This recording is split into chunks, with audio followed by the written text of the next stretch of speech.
Programming on WTTW is made possible in part by viewers like you and by the following. This is our great-grandfather who had a dream in 1945 to open a family business in his name.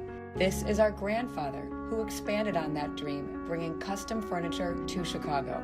This is our father and his brothers who grew that dream into the 10 showrooms here today. This is us, 4 sisters who want to make the generations before us proud while making Chicago homes beautiful. Since 1945, this is Smith. WTTW programming originates from the Renee Crown Public Media Center. She was a gifted opera singer. Each song has its own completely distinct profile. And Marian Anderson's rise to fame came at a time of deep racial segregation. It was the first concert of its kind, a black artist. The story of one of the most important singers of the 20th century. She had the persistence and the perseverance. A voice like this comes around once in 100 years. Marian Anderson. Friday at 8 on WTTW. Hi, Chicago. I'm Sam, and you're watching WTTW.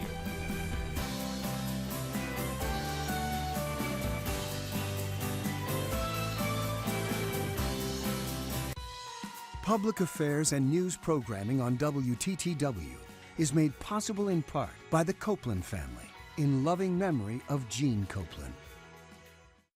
This evening's presentation of Chicago Tonight is made possible in part by a grant from the William F. O'Connor Foundation in memory of Billy O'Connor.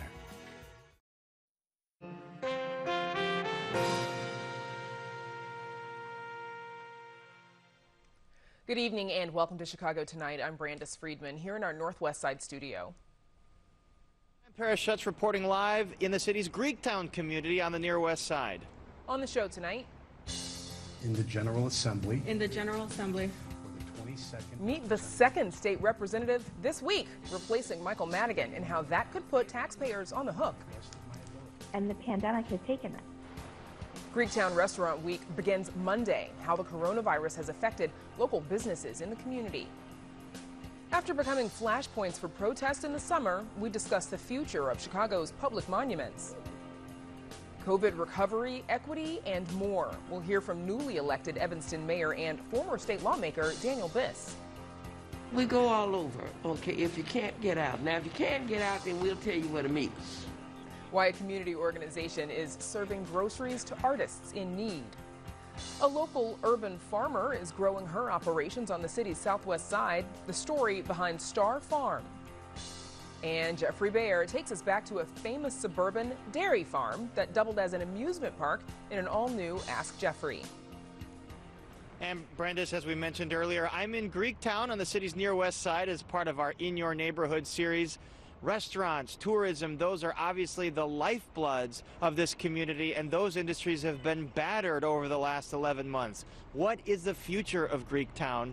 We'll talk about ways the community is coming together to not only survive COVID, but thrive once it's over. But first, Brandis, we toss it back to you. Paris, thanks. We'll see you in a bit.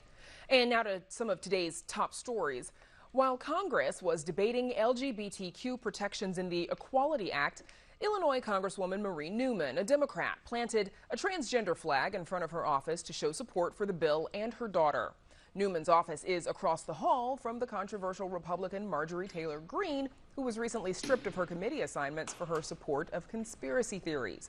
In response, Greene posted a video of herself posting a sign across from Newman's office that reads, quote, "There are 2 genders, male and female. Trust the science."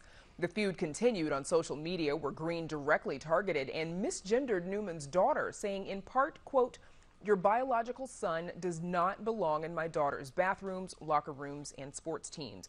That post has been widely criticized, including by Republican Congressman Adam Kinzinger, who said in part, quote, "Representative Newman's daughter is transgender, and this video and tweet represent the hate and fame-driven politics of self-promotion at all evil costs. This garbage must end." Meanwhile, Facebook has apologized to Newman for taking down her video of planting the transgender pride flag after it mislabeled it hate speech.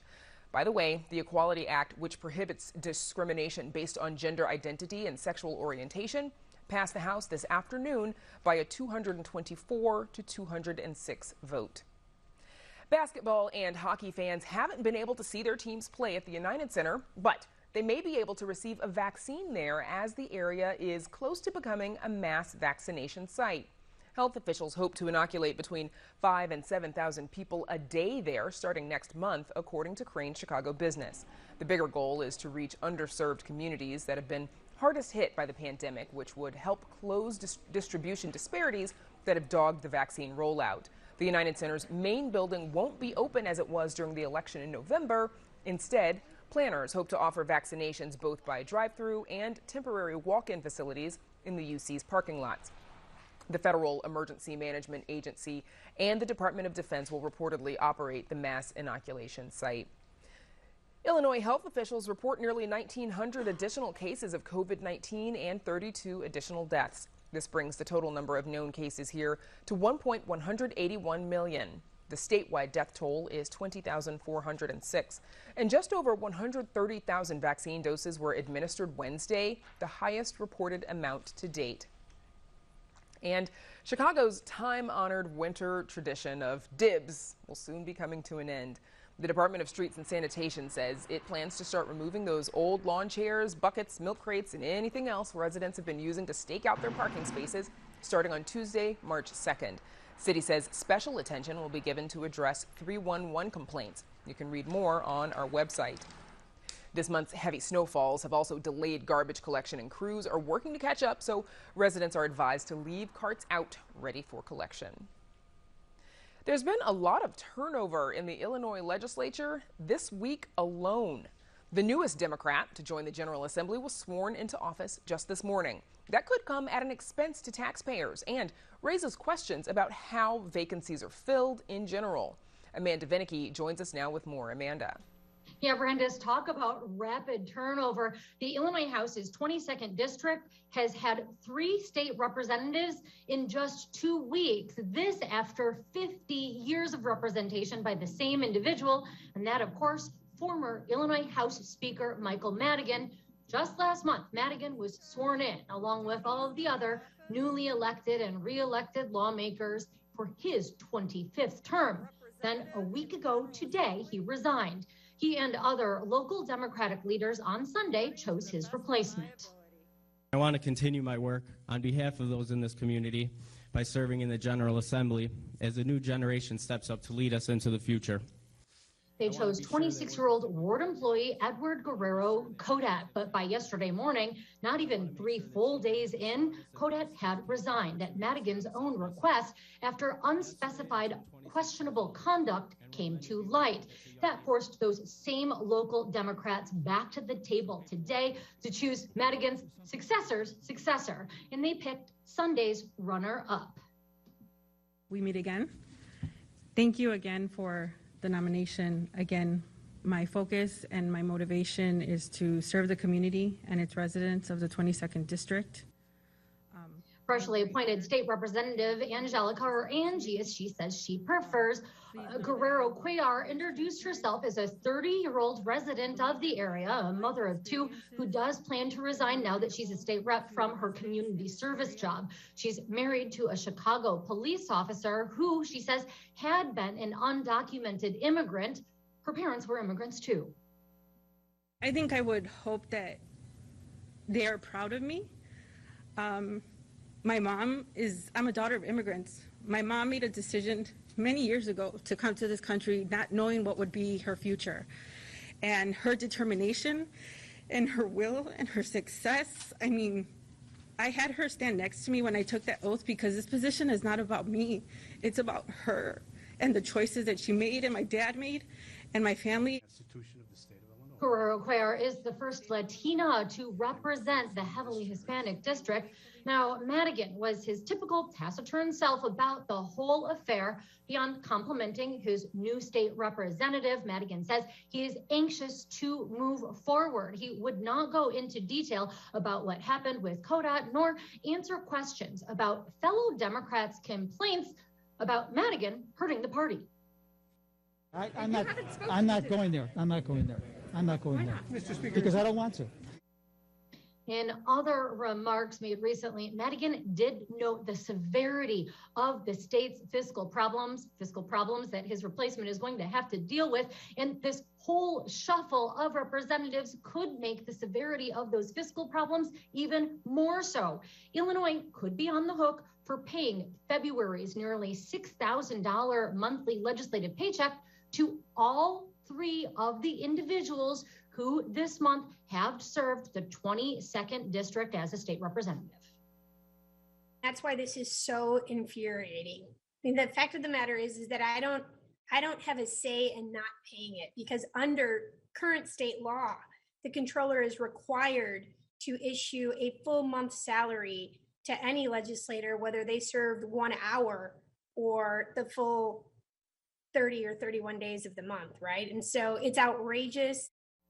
Comptroller Mendoza says she has made a formal request to CODAT to refuse that pay, hasn't heard back. She is also making overtures to ask the freshly appointed Guerrero Cuellar to do the same, given that Monday starts a new month. That's when her paycheck would kick in. Guerrero Cuellar did take questions from reporters today, but she was not asked about this specifically. I did reach out, but did not immediately get a call back. Of course, she is brand new, doesn't probably even have a staff yet or a time to really consider this.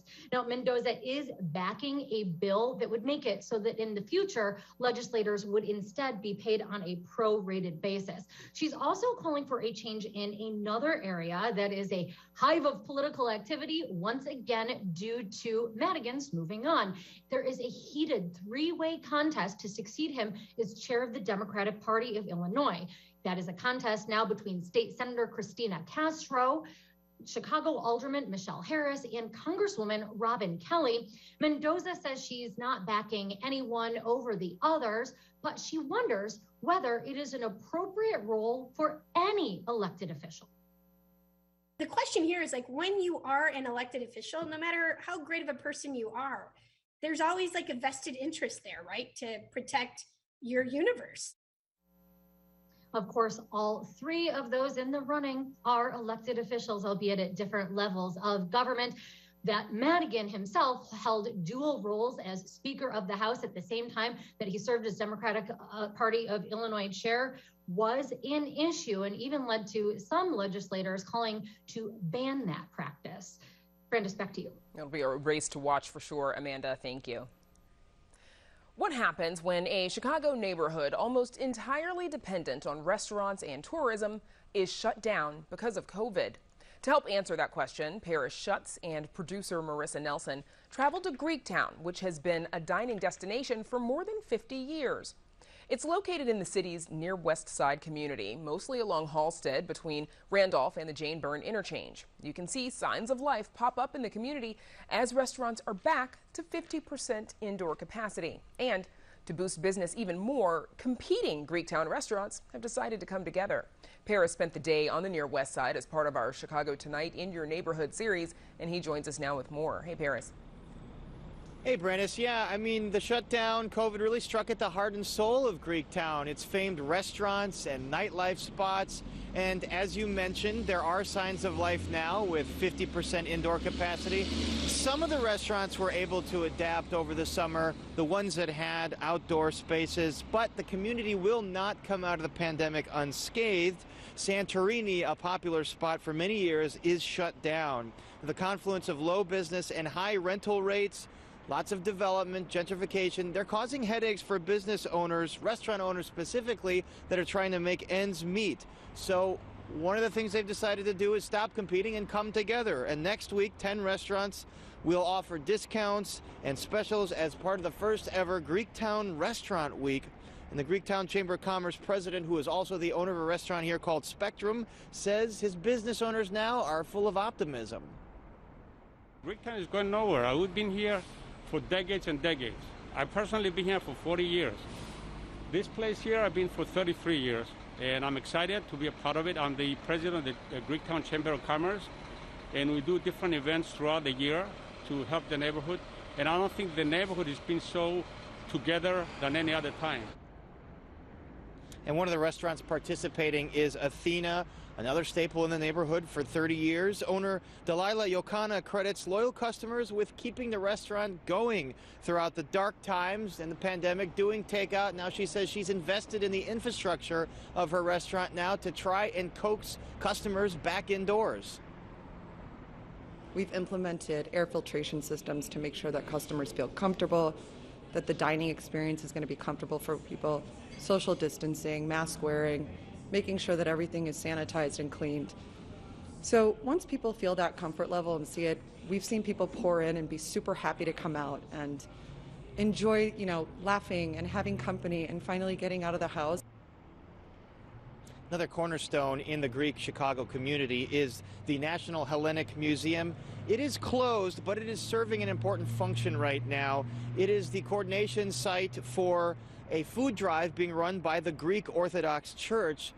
Now, organizers there say they've distributed more than 50,000 meal kits since the start of the pandemic, and each meal kit has 15 meals in it. And organizer Yannis Sianis says the program is also going to start providing care for some of the city's homeless population.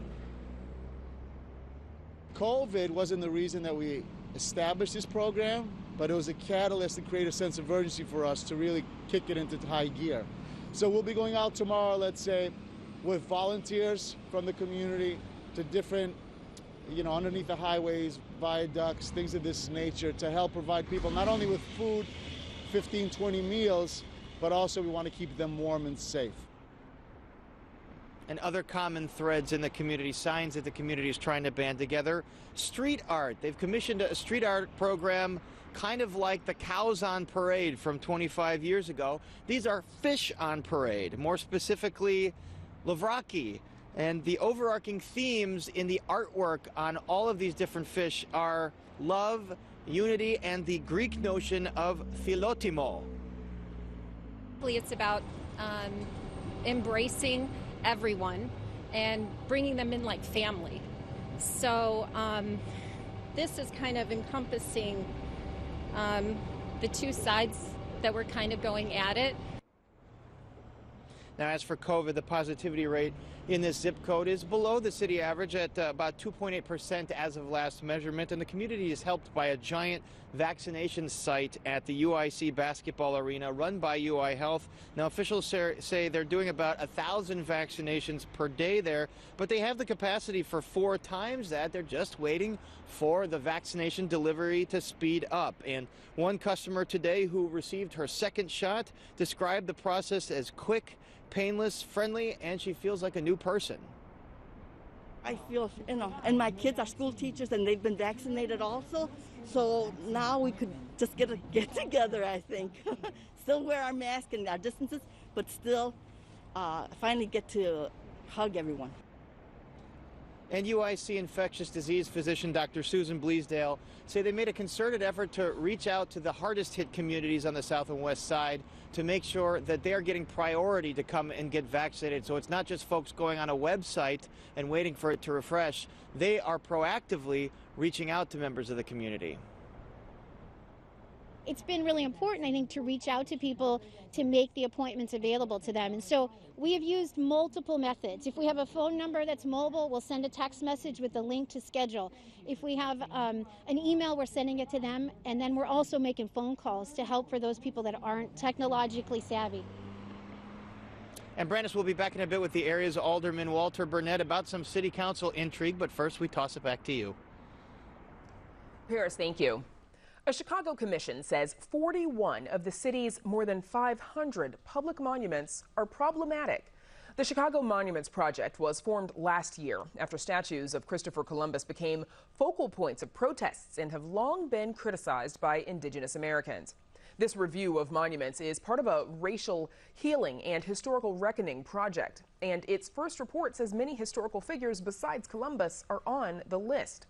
Joining us now to give us their thoughts are Ron Onesti, president of both the Joint Civic Committee of Italian Americans and the Italian American Sports Hall of Fame, Cesario Moreno, visual arts director at the National Museum of Mexican Art. Moreno is on the Chicago Monuments Project Advisory Committee, And Bonnie McDonald, President and CEO of Landmarks Illinois, and one of the 3 co-chairs of the project. All of you, welcome to Chicago tonight, and thank you for joining us.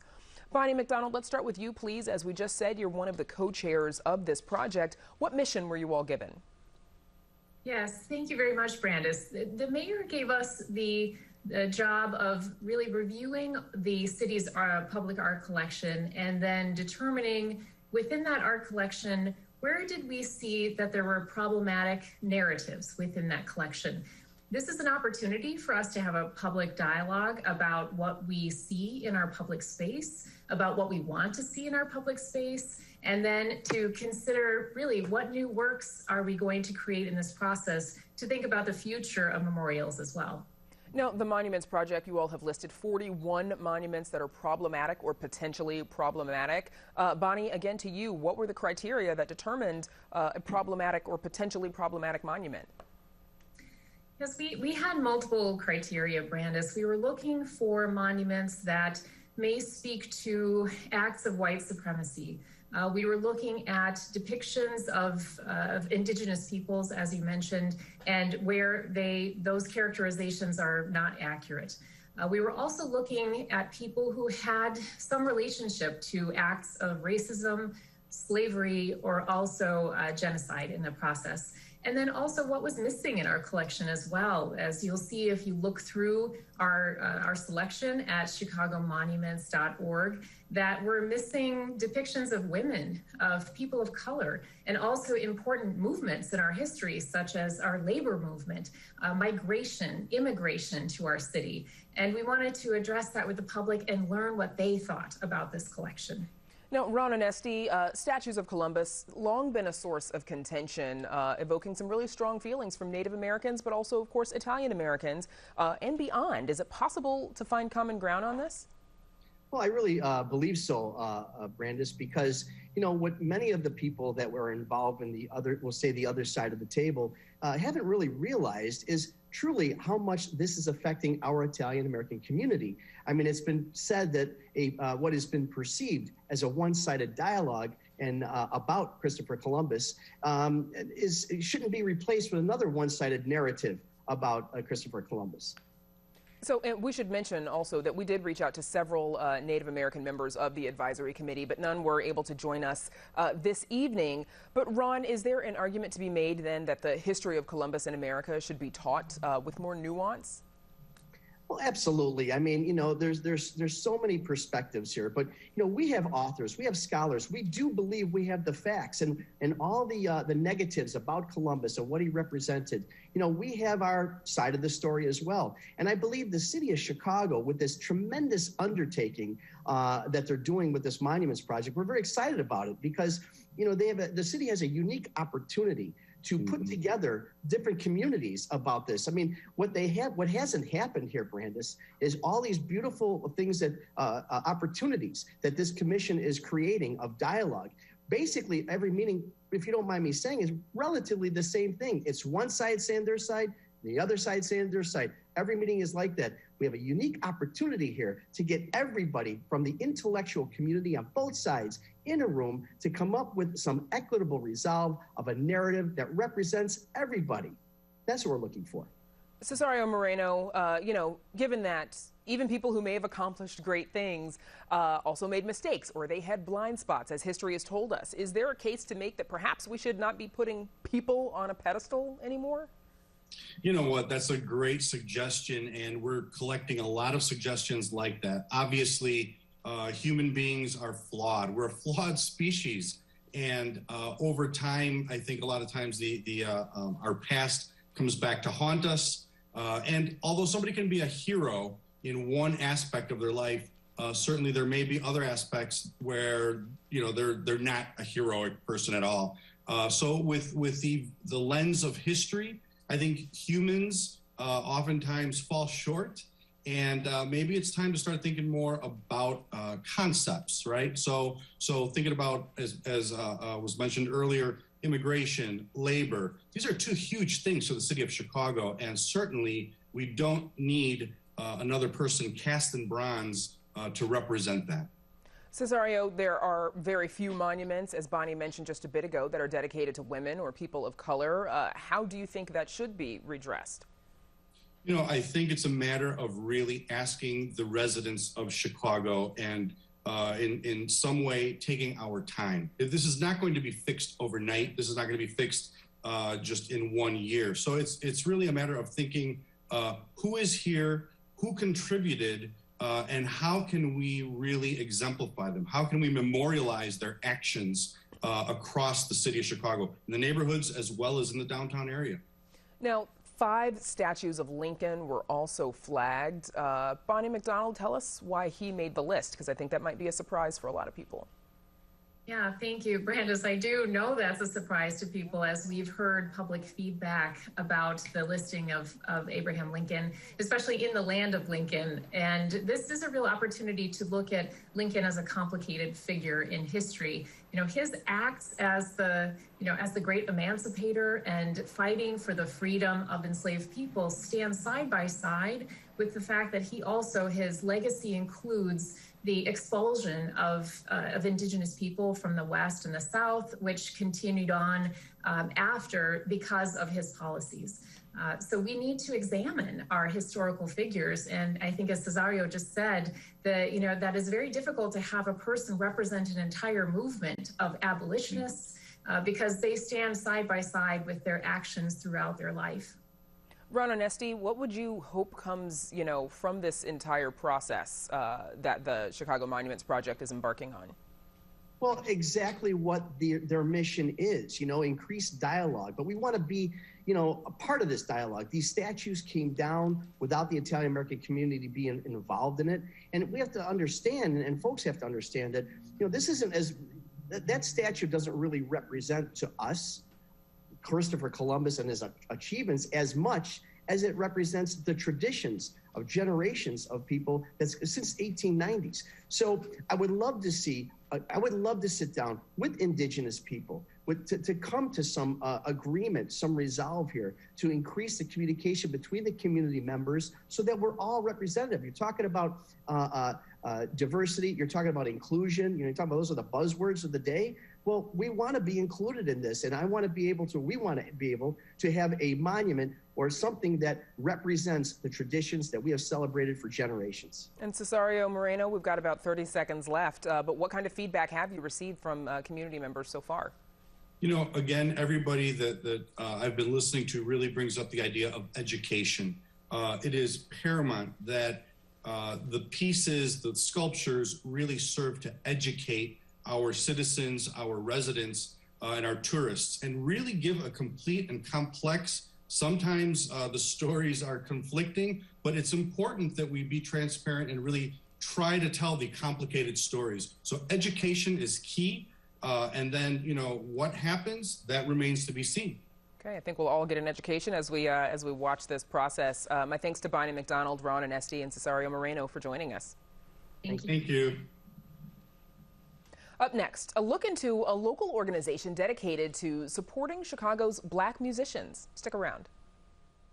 Don't ever miss Chicago Tonight. Subscribe to our podcast. Get a daily download of our show delivered to your desktop or mobile device. Go to WTTW.com/Chicago Tonight Podcast and subscribe. And there's much more news ahead, including the mayor-elect of Evanston.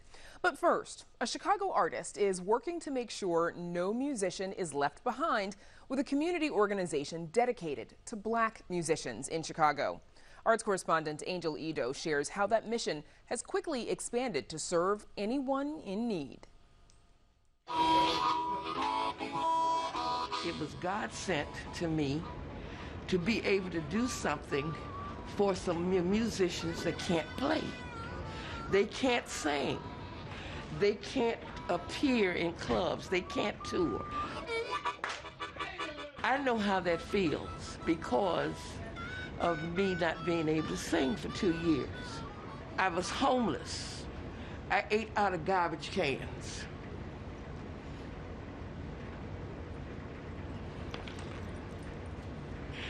And I just decided that because life Music has been my life. I know how these musicians are feeling. And I had to do something. It was on her birthday last October when Chicago artist Holly V. Maxwell decided to create Black Musicians Matters. With help from community partners like Guardian Interest Security Company, the group delivers food on a weekly basis. They won't reach out because they have so much pride. So what I do is I just go and call them and ask them, do you need something? I need musicians, Chicago musicians, to know, please get in touch with us. We will come to you if you can't get out. We covered the west side, we went to Melrose Park, we went to Oak Park. Oh yeah, we go to the hundreds. With donations from GoFundMe, the group is also able to provide monetary support for artists like bass guitar player Joe Pratt, who was the band director at the East Odyssey Lounge before the pandemic hit. A big box of food, I was given money, and that came in handy. At the time, I really, really needed it because, you know, bills need to be paid. Musicians Charles Crane and Jimmy Burns have also received support. I had to pay my cell phone bill, and it was right on time. Take my word on it. And I love apples. They gave me fresh apples. This is what's going on. It's been helping me tremendously. I just made some beef stew the other night. Now, the organization primarily serves Black artists, but they work to help anyone in need, whether they be homeless, older adults, or even single parents. We had one girl, what was her name, Brittany? Brittany, that's all I can remember. She had 4 kids and was homeless. While Chicago musician Ronnie Baker Brooks has not received aid, he's seen its impact firsthand. Music is inspirational, and if you get so disgusted, how can you be creative? You know what I mean? Or it's so negative all the time, that's all you're going to talk about, that's all you're going to sing about. So it's very important that we support each other and inspire.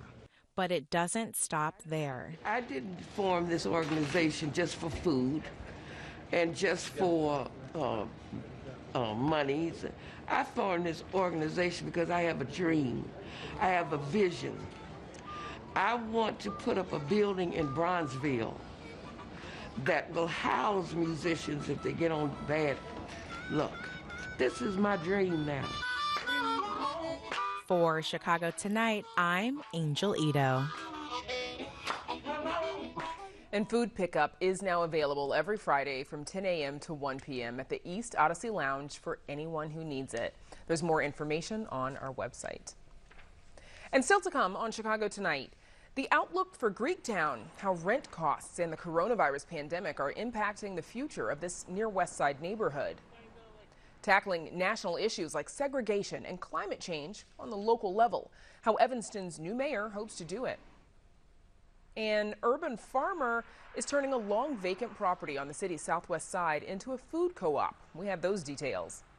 And Geoffrey Baer on what's left of a treasured dairy farm and amusement park that once stood in Chicago's northern suburbs in Ask Geoffrey. But first, some more of today's top stories. Drivers who use the Illinois tollway will no longer be able to use cash to pay the toll. The Illinois tollway halted cash collection at the start of the pandemic last year and says it's not coming back.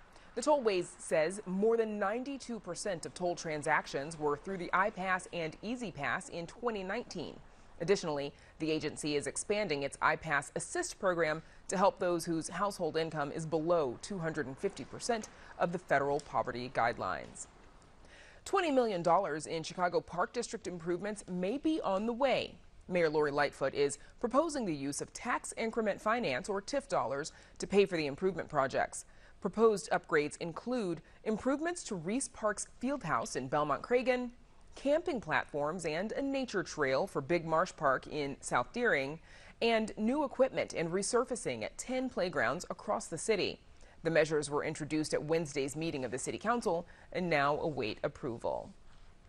And now we head back out to Paris Schutz, who spent the day in Greektown in Chicago's near West Side community area as part of our Chicago Tonight in Your Neighborhood series. Paris. Hey, Brandis, and we're joined now by the local alderman, Alderman Walter Burnett. And Alderman Burnett, your ward's pretty big. It encompasses a lot of places, but including here in Greektown. First, there was a weird city council meeting where they were going to vote on COVID stimulus funds and how to spend it. It got delayed till tomorrow. What's going to happen tomorrow? Well, I think tomorrow is going to get voted on. I mean, the thing about deferring and publish, at the next meeting, you have to vote. So it's either going to be voted up or down. And I think it's going to be voted up. I think people are going to vote for us to utilize the federal government's money to help relieve some of the things that we had going on in the city. And a lot of your progressive colleagues and also Ed Burke are upset that $281 million of it are going to police personnel costs. Are you upset as well, or do you think that's appropriate? No, you know, I tell you, Paris, when the pandemic first happened, all of us aldermen wanted to do something and go see people. We couldn't go in the buildings. They used the police. I got a cousin who's a cop. They had to go to the hospitals. They had to go into everywhere because, no, they wouldn't allow anyone else to do it except the police. And a lot of police officers was catching COVID-19 in doing so. And they didn't have enough supplies for them. So I think they deserve it. I think they worked hard. They had to deliver food to the seniors. They had to do well-being checks. They had to go in all the buildings. I mean, they did a lot of work. Yeah, and unfortunately, a couple police officers died of COVID over the last year. So, Alderman, here in Greektown, we talked to restaurant owners. They're surviving, even though they haven't been able to do a lot of business over the last 11 months. What's the prospect here for their survival in the future once restaurants go fully back? Well, I tell you, these guys are very resilient. You know, what's holding them up is the community ordering takeout food, right? If you go into restaurants, most of their business is being taken out.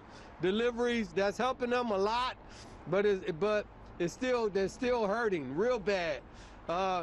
So there's light at the end of the tunnel. They're happy that they were able to get more people in this week. And we're hoping that people get their vaccines and more restaurants to open up because they've been dying. We got new places that open up. They can't even rent them out. Really? You know, there's a lot of vacancies in brand new buildings because people won't even rent a place right now because they can't do anything. So it's hurting a lot of folks. What about the COVID situation? The mayor's talked about trying to get the equity numbers, the rate higher in the African American and Hispanic community. Have they had enough access in your ward? Well, if they call their doctors, if they go to the doctors, and a lot of the non-for-profit doctors do have some of the vaccines. People just need to make an appointment. I'm just hoping folks will do it. The way I see it, it's about freedom. Having a vaccine is having freedom. Freedom to move, freedom to come out, freedom to go to places, freedom to not have to worry about if you're going to hurt somebody else or if somebody's going to hurt you. Get that freedom. It's social justice. Get the shot. You know, people need to just go do it and get it. All right, Alderman Walter Burnett, that's where we're going to have to leave it. Thank you so much for joining us out here. Good to see you. And help Greektown. Thank you. All right. All right. And Brandis will be back with more on Greektown in just a bit, but first we toss it back to you. Paris, I guess it is his job to be the cheerleader of Greektown out there. Thank you very much. Absolutely. Yeah. Now to Phil Ponce for a one-on-one with Evanston's mayor-elect. Phil. Brandis, one of Chicago's most populous suburbs, is soon to have a leader who is familiar statewide. Former state legislator and gubernatorial candidate Daniel Biss won the election for mayor of Evanston this week with nearly 74% of the vote. And Daniel Biss joins us now. Daniel Biss, congratulations on your victory. Exactly when do you take office? First of all, thank you, Phil. It's great to be with you, even remotely this evening. I'll take office on May 10th. So there's a runoff election that I don't have to be in because of the margin we won by on Tuesday that occurs on April 6th. That will determine the whole city council, and then we are all seated together on Monday, May 10th. We just heard Paris talking to Alderman Burnett about the impact of COVID and so forth. What is it that you can do as mayor of Evanston to help people recover, businesses recover, with or without state or federal aid? Well, certainly without state or federal aid doesn't sound like a great formula to me. I think collaboration between state, local, and federal government is absolutely critical here. But of course, the local government has an important role to play. Evanston, like Chicago, but unlike most Cook County suburbs, has its own health department, which plays a critical role in vaccine distribution. So as we ask ourselves questions about the efficiency, the transparency, and the equity of vaccine distribution, that's determined in part for Evanstonians by the Evanston Health Department led by the city government. So that's an important aspect. And then, of course, the economic recovery is going to be absolutely critical as well. Much like Alderman Burnett was talking about in Greektown, there are plenty of empty storefronts in Evanston. There's a tremendous concern about the small businesses that really give Evanston some of its offbeat feel. The recovery and the repopulation of those storefronts is going to be critical for our community.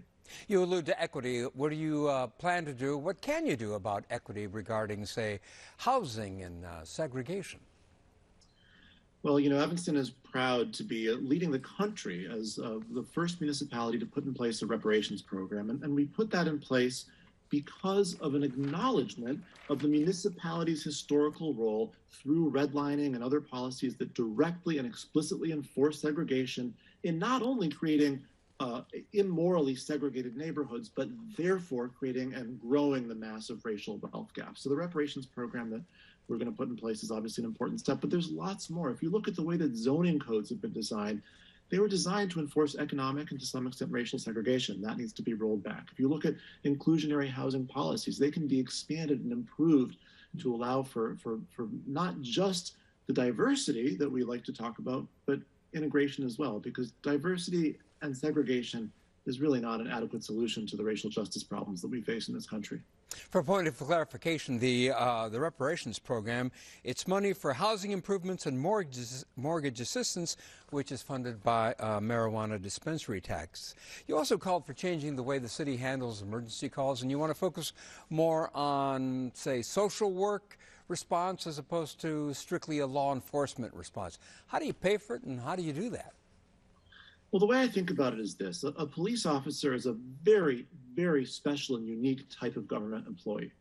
There's no other government employee who shows up to solve a problem with a gun, with a badge, with the power to place you under arrest and take away your liberty and put you in a cage. Those are a specialized set of capabilities, and they ought to be deployed only for a very special set of problems that require that type of response. But right now, we're calling upon police officers who are trained to do a specific set of things to do all kinds of other stuff as well, to deal with mental health crises, substance abuse crises, to approach de-escalation, to keep crowds controlled in safe and peaceful situations, and more. And so what we need to do is to ensure that we're doing an entire audit of what all Evanston police officers are currently called upon to do, what tasks they're called upon to perform, and having done so, figure out, listen, here are the things that, in fact, those capabilities are necessary for, and here's another collection of things that someone else could do better, someone else is trained for, someone else is prepared for, and by the way, that someone else is likely less costly to employ because of the very special costs that come with employing police officers because of the danger that they put themselves in. And so if we do this properly, which will have to be gradual, will have to be rolled out thoughtfully and carefully, but it will not only provide a true sense of shared safety for all rather than security for some, it'll also do it at a lower cost for our community. Since you left Springfield, you have been working on climate change issues. What is it that a municipality can do to fight climate change or deal with global warming in the absence of, say, a national policy towards it? Well, every municipality, every individual needs to do what we can. I don't want to pretend that the city of Evanston is going to solve climate change by itself, but the fact that we can't unilaterally fix everything doesn't mean that we shouldn't try. Instead, it means that we have a responsibility to do what we can because no one entity can do it all. The city of Evanston has a climate action and resilience plan on the books that was most recently updated a couple of years ago. That plan has ambitious targets like carbon-free electricity by 2030 and total carbon neutrality by 2050, zero waste by 2050, and more. So those are great numbers. You can put those numbers on a piece of paper. You can put out a press release and celebrate. But actually implementing that and hitting those goals and making sure we transform our building codes and our transportation mechanisms, our zoning codes, the way we handle waste and more to actually achieve those targets is going to require a tremendous amount of work. And if we do that properly, we can lead other communities along. The solutions to these climate change problems are going to require a number of different entities learning from one another, pushing one another, perhaps even in a friendly way, competing with one another. to ensure that we get to a spot where we're preserving the basic livability of this planet. Daniel Biss, thank you so much for joining us. We appreciate it. All the best to you. Thanks for having me. And up next, the food co-op is coming to Chicago's Back of the Yards neighborhood. But first, a look at the weather.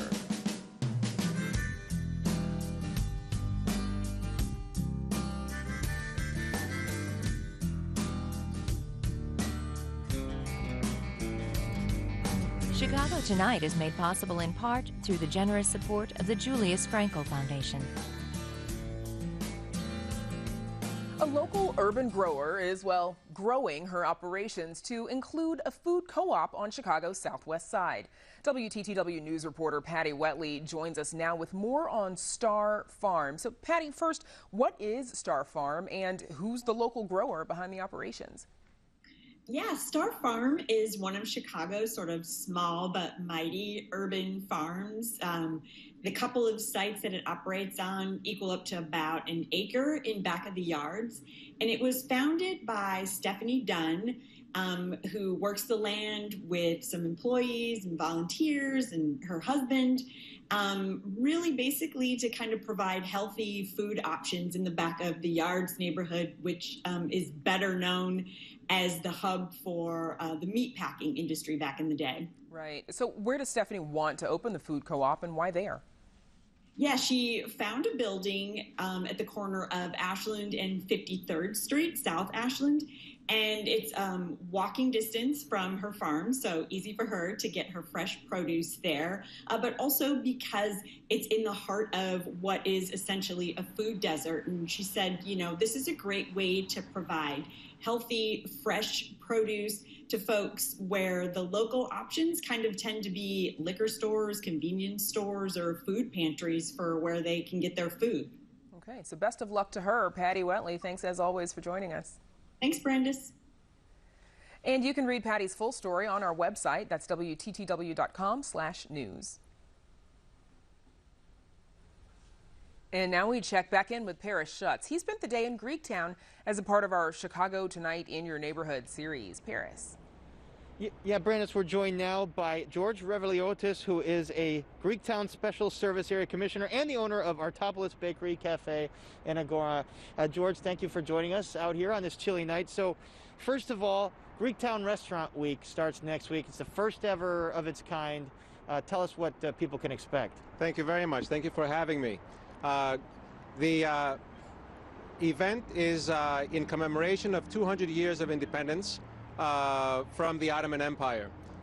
March 25th of 1821 was the date that the Greeks rebelled against the Ottoman Empire and eventually succeeded and achieved their independence. So you're celebrating Greek independence, 200 year of Greek independence, but also, as I understand, it's a way to sort of bring the community together to get people back in restaurants in Greektown.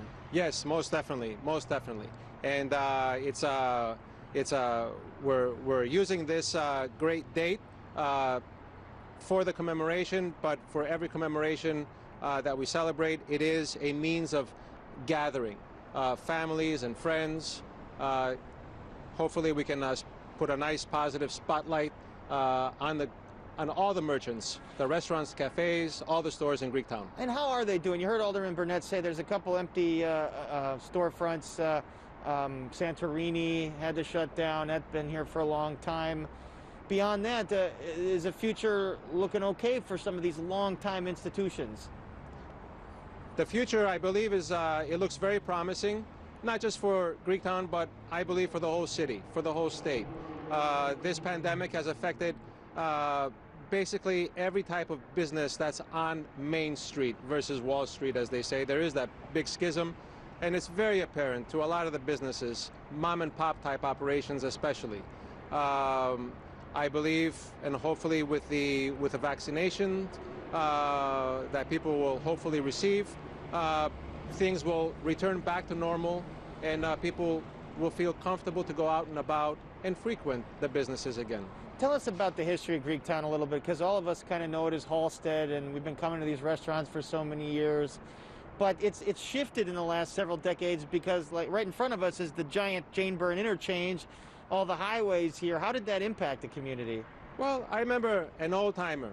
He had told me that Chicago at one time extended only through Harlem Avenue. Everything was inside that perimeter. So back then you had pockets, you had neighborhoods. And here you had a big concentration of Greeks. You had Little Italy. You had other communities, other neighborhoods that had Poles and other nationalities as well.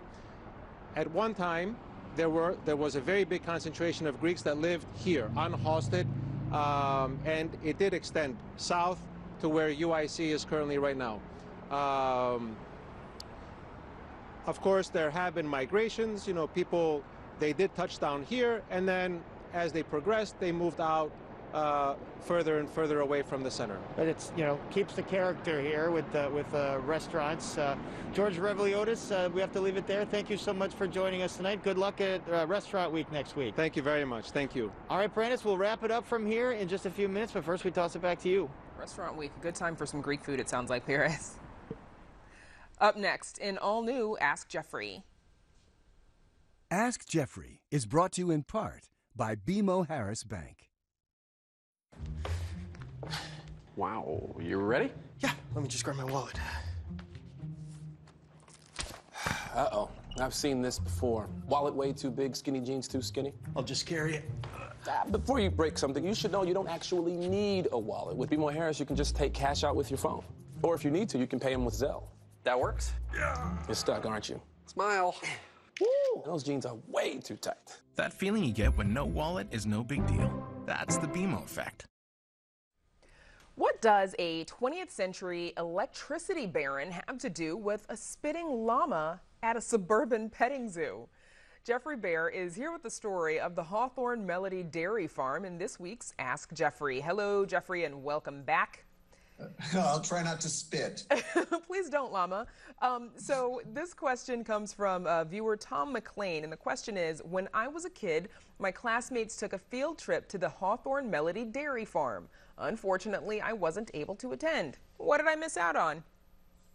Oh, Tom, you missed out on a lot, but after all these years, we're going to make it up to you right now. So here we go. The former Hawthorne Melody Farm was both a working dairy and a very popular tourist attraction in Chicago's northern suburbs, straddling Vernon Hills and Libertyville. Okay, not only did they offer tours of the dairy, but they also ran an amusement park with a Wild West town, and there was a petting zoo, and we're going to get to all of that in just a minute. The origins of Hawthorne Melody can be traced back to someone you may have heard of. No, not Teddy Roosevelt, the other guy standing next to him in this 1917 photo, Samuel Insull, founder of Commonwealth Edison, which of course today we call ComEd. Insull was one of many early 20th century moguls who built country estates in Lake and DuPage counties with so-called hobby farms, which were really just a way for the owners to dabble in the farm life. Insull oversaw a Midwest electricity empire. It was a monopoly that provided almost all of Chicago's electricity in the early 20th century and controlled electric railroads, including the L system. All that splendor came crashing down during the Great Depression when Insull's companies went bust, and his small-time mom-and-pop investors did too. Many of them lost their life savings. Insull, after that, became a poster child for social inequity in the 1930s. He fled to Europe. He was eventually extradited back to Chicago. He was tried for fraud and embezzlement, but he survived all that and moved back to Europe, where he died. Wow, what a story, Geoffrey. So what became of the farm after Insull? Well, in the late 1930s, the property was purchased by a man named John Cuneo Sr., who was a printing company magnate, and he had a wide range of business interests. Cuneo bought up surrounding farmland, and he really expanded the dairy operation, and he kept the original, or part at least of the original Hawthorne Farm name. The dairy and the farm raised horses and hogs and poultry, but the big business was those dairy cows. At its peak, the company distributed milk and other products all over the Chicago region. I'm going to date myself right now. I totally remember these milk trucks when I was a kid. Hawthorne Melody welcomed thousands of families and school groups, and they marveled at the dairy's newfangled mechanized milking process, which was advertised as, quote, free of human touch. And then there was that amusement park I talked about, including the Wild West Town, officially known as Hawthorne Gulch, which featured an old-time bank, a general store, and covered wagons. It was one of the stops on a miniature steam railroad that took visitors on tours of the property. And I went there when I was a kid. I totally remember this. And I remember the Wild West Town had this little sort of boot hill cemetery with these wooden tombstones with those funny epitaphs like I told you I was sick, and quick on the trigger, but slow on the draw.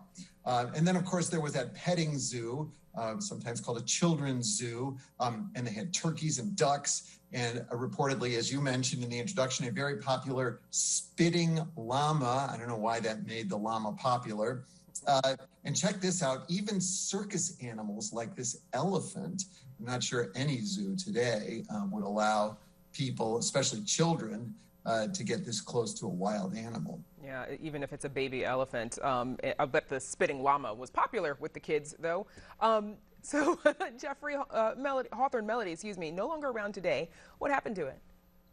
Yeah, well, so in the late 1960s, Mr. Cuneo, began selling off portions of the dairy and the land. The amusement park closed in the 1970s after the attendance started to sag. Now, the Hawthorne Melody brand continued to exist under various corporate owners until it finally was phased out, or it fizzled out in the early 1990s. Today, most of that Vernon Hills property has been thoroughly suburbanized, home to subdivisions, and of course, the Hawthorne Mall, a small nod to what used to be there. But the shocking pink Cuneo mansion by the famous architect Benjamin Marshall and the Jens Jensen designed grounds, all that is still there. And that's been open for tours, actually, for many years. The site is now owned and operated as a conference center and an event space by Loyola University Chicago. And check this out, we found at least one trace of Hawthorne Melody left in Chicago. Look at this ghost sign on a building near Horner Park on the north side. Looks like it might at one time have been a corner grocery. Oh, wow. I learn something new every time, Geoffrey. Thank you. Well, I'm glad to. Thanks, Geoffrey. My pleasure. And don't forget that you can visit our website for more details about Hawthorne Melody. And while you're there, don't forget to submit your own question to Geoffrey Baer. That's at WTTW.com/AskGeoffrey. And that's our show for this Thursday night. Please join us tomorrow night at 7 for the Week in Review. And we leave you tonight with a musical number performed by Billy Branch featuring Holly V. Maxwell. Now, for all of us here at Chicago Tonight, I'm Brandis Friedman. And I'm Paris Schutz. Thank you so much for watching. Good night.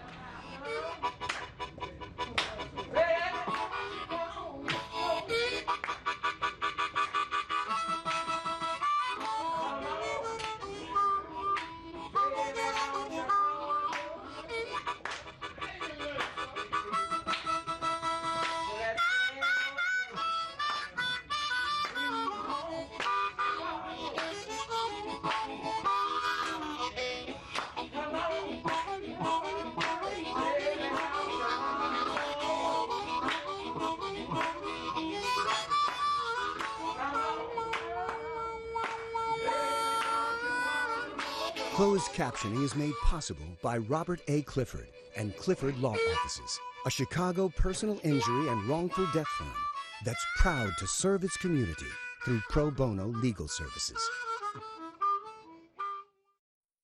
This evening's presentation of